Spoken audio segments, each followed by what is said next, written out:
এজন্য যুবক ছেলেদেরকে বলি, তোমরা বাপ নিজেদের চেহারা সুন্দর করো, চুল সুন্দর করো, আখলাক সুন্দর করো, সেজদাওয়ালা বানাও।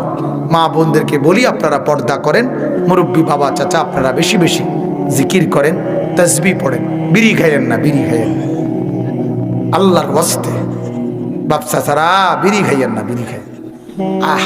আল্লাহ আপনার করে মাফ করে। যে মুরব্বী বিড়ি খায় আমার বেশি শরম লাগে এবারে দেখলে। আমার তো মনে হয় এবারে শক্ত ডাকায়, শক্ত ডাকাইতে বেড়া এ বুড়া যে বেড়া বিড়ি খায় এবারে কলজা ফাত্তর শক্ত। এবার কত হলো আরো 200 বছর বাইশ মরতাম না।